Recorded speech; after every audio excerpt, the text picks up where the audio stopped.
আকাশবাণী খবর পড়ছি চঞ্চল ভট্টাচার্য। প্রথমে বিশেষ খবর। লোকসভা নির্বাচনের ভোট গণনা আগামীকাল। একই সঙ্গে অন্ধ্রপ্রদেশ ও ওড়িশার বিধানসভা নির্বাচনেরও ভোট গণনা হবে এদিন। অরুণাচল প্রদেশে বিজেপি এবং সিকিমে সিকিম ক্রান্তিকারী মোর্চা একক সংখ্যাগরিষ্ঠতা পেয়ে সরকার গড়তে চলেছে। নির্বাচন কমিশনের নির্দেশ অনুসারে আজ পশ্চিমবঙ্গের বারাসাত ও মথুরাপুর লোকসভা কেন্দ্রের অন্তর্গত দুটি বুথে পুনর্নির্বাচন শুরু হয়েছে।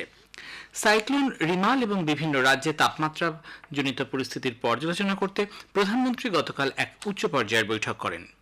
আবগারি কেলেঙ্কারি মামলায় রাউস এভিনিউ আদালত দিল্লির মুখ্যমন্ত্রীকে 5ই জুন পর্যন্ত বিচার বিভাগীয় হেফাজতে পাঠিয়েছে। ফরাসি ওপেনে পুরুষদের ডাবলসে ভারতের রোহন বোপান্না এবং তার অস্ট্রেলীয় জুটি ম্যাথু এবডেন তৃতীয় রাউন্ডে পৌঁছেছেন। আসছে বিস্তারিত খবরে। লোকসভা নির্বাচনের ভোট গণনা আগামীকাল। একই সঙ্গে অন্ধ্রপ্রদেশ ও ওড়িশায় বিধানসভা নির্বাচনের ভোট গণনাও হবে এদিন। এই 7 দফা নির্বাচনের পাশাপাশি বিভিন্ন রাজ্যের বিধানসভাগুলিতে যে আসনে উপনির্বাচন হয়েছে তারও ভোট গণনা হবে আগামীকাল। নির্বাচন কমিশন জানিয়েছে, ভোটের ফলাফল এবং গণনার প্রবণতা results.eci.gov.in ওয়েবসাইটে এবং ভোটার হেল্পলাইন অ্যাপে পাওয়া যাবে। এই ওয়েবসাইটে রিটার্নিং অফিসার এবং কাউন্টিং এজেন্টদের জন্য একটি হ্যান্ডবুক প্রকাশ করা হয়েছে। ভোট গণনা এবং ইভিএম ও ভিভিপ্যাট জমা রাখার ক্ষেত্রে কি কি ব্যবস্থা নেওয়া হয় সে বিষয়েও যাবতীয় তথ্য এই ওয়েবসাইটে পাওয়া যাবে। সিকিম বিধানসভা নির্বাচনে সিকিম ক্রান্তিকারী মোর্চা নিরঙ্কুশ সংখ্যাগরিষ্ঠতা অর্জন করেছে। বিধানসভার 32টি আসনের মধ্যে 31টিতেই এই দল জয়লাভ করেছে। বিরোধী সিকিম ডেমোক্রেটিক ফ্রন্ট একটি আসন পেয়েছে। মুখ্যমন্ত্রী প্রেম সিং তামাং রিনক ও সোরেং চাকুং এই দুটি আসনে জয়লাভ করেছেন। প্রাক্তন মুখ্যমন্ত্রী পবন চাংলিং পোকলো কামরাং এবং নামচেই বাং দুটি আসনেই পরাজিত হয়েছেন। এসডিএফ প্রার্থী প্রাক্তন ফুটবলার বাইচুং ভুটিয়া বারফাং কেন্দ্র থেকে হেরে গেছেন। অরুণাচল প্রদেশের বিধানসভা নির্বাচনে ভারতীয় জনতা পার্টি একক সংখ্যাগরিষ্ঠতা পেয়েছে।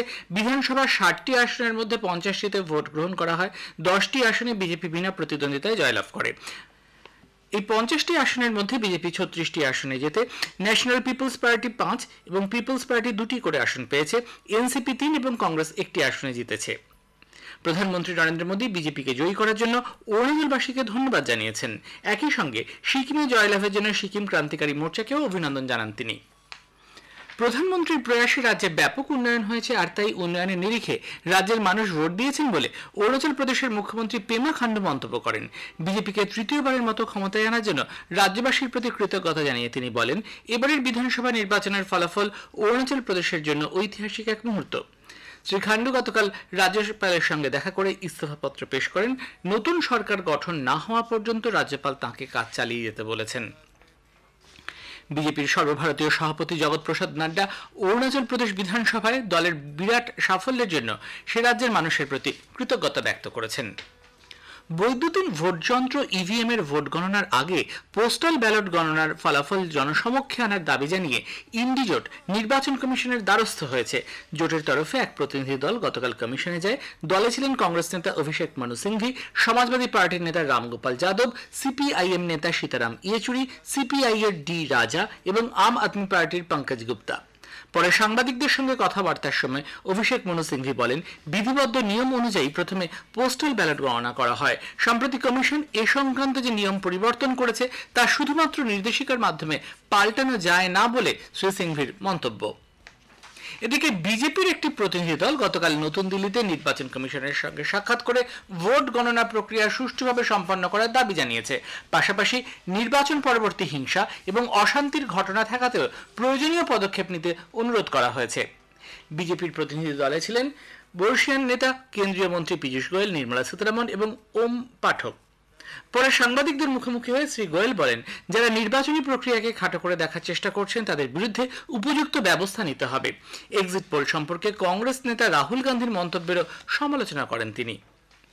ভোটে প্রযুক্তিগত জালিয়াতি বা কারচুপি হয়েছে কিনা সে ব্যাপারে নিশ্চিত হতে নির্বাচন কমিশন উদ্যোগী হয়েছে। এ সংক্রান্ত একটি মামলায় শীর্ষ আদালতের রায়ের প্রেক্ষিতে কমিশন এক নির্দেশ জারি করেছে। ভোটের ফল ঘোষণার 7 দিনের মধ্যে পরাজিত প্রার্থীরা ভোটের ফলাফল রিভিউ করার সুযোগ পাবেন।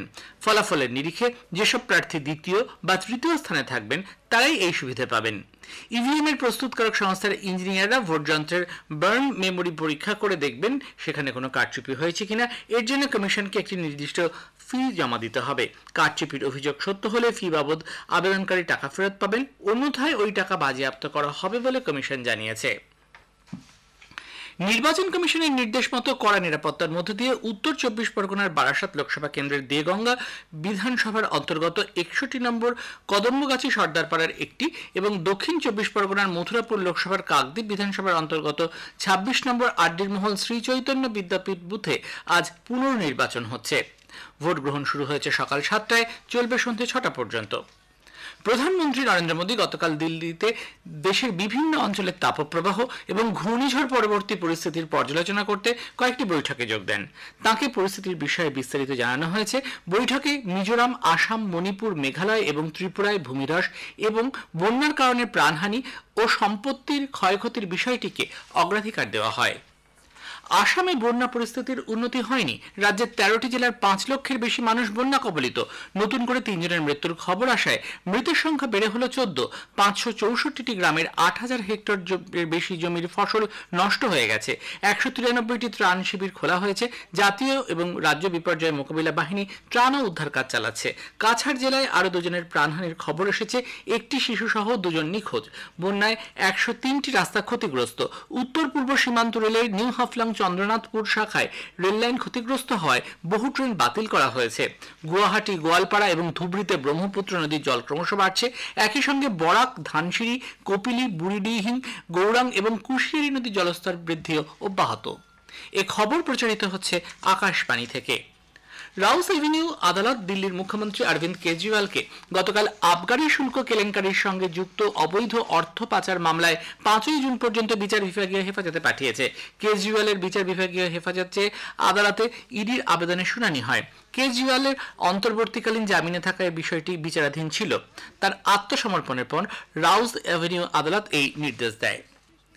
জেনিভায় অনুষ্ঠিত 77তম বিশ্ব স্বাস্থ্য পরিষদের পূর্ণাঙ্গ অধিবেশনে একটি কমিটির আলোচনায় পৌরোহিত্য করার সময় কেন্দ্রীয় স্বাস্থ্য সচিব অপূর্ব চন্দ্র জানান, বিশ্বজুড়ে স্বাস্থ্য পরিষেবা নিয়ে ফলপ্রসূ এক আলোচনা হয়েছে।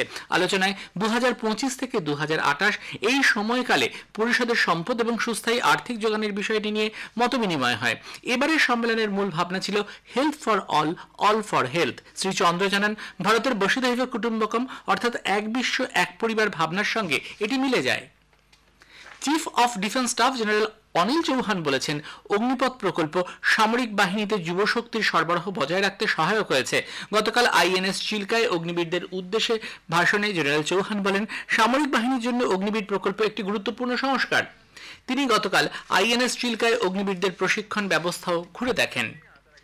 বাংলাদেশের রাজধানী ঢাকা এবং সংলগ্ন অঞ্চলে 5 তীব্রতার ভূমিকম্প অনুভূত হয়েছে। গতকাল কম্পন অনুভূত হয় মায়ানমারেও। বাংলাদেশের আবহাওয়া দপ্তর জানিয়েছে, গতকাল ভারতীয় সময় দুপুর 3:14 এই কম্পন অনুভূত হয়। কেন্দ্রস্থল ছিল ঢাকার 441 কিলোমিটার দক্ষিণ দক্ষিণ পূর্বে মায়ানমারে। ফরাসি ওপেনে পুরুষদের ডাবলসে ভারতের রোহন বোপান্না এবং তার অস্ট্রেলীয় জুটি ম্যাথু এবডেন তৃতীয় রাউন্ডে পৌঁছেছেন। প্যারিসের রোলাং অ্যারো স্টেডিয়ামে তারা ব্রাজিলের মার্সেলো জোরমান ও ওর্নাল্ডো লুসকে 7-5, 4-6, 6-4 পরাজিত করেছেন। বোপান্না এবডেন জুটি দ্বিতীয় রাউন্ডেই আর্জেন্টিনা সেবাস্টিয়ান বাজ এবং ব্রাজিলের থিয়াগো সেবোত উইথের মুখোমুখি হওয়ার কথা ছিল, কিন্তু তারা প্রতিযোগিতায় অংশ না নেওয়ায় তৃতীয় রাউন্ডে বোপান্না এবডেন জুটিকে ভারতের এন শ্রীরাম বালাজি এবং মেক্সিকোর Miguel Angel Reyes Varela Martinez জুটির মুখোমুখি হতে হবে।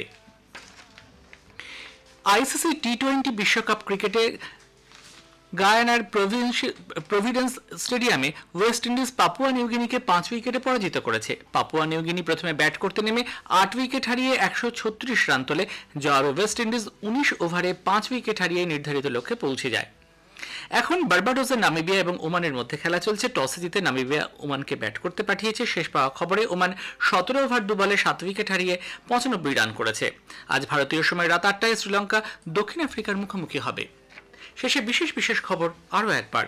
লোকসভা নির্বাচনের ভোট গণনা আগামীকাল, একই সঙ্গে অন্ধ্রপ্রদেশ ও উড়িষ্যা বিধানসভা নির্বাচনের ভোট গণনাও হবে এদিন। অরুণাচল প্রদেশে বিজেপি এবং সিকিমে সিকিম ক্রান্তিকারী মোর্চা একক সংখ্যাগরিষ্ঠতা পেয়ে সরকার গড়তে চলেছে। খবর শেষ হলো।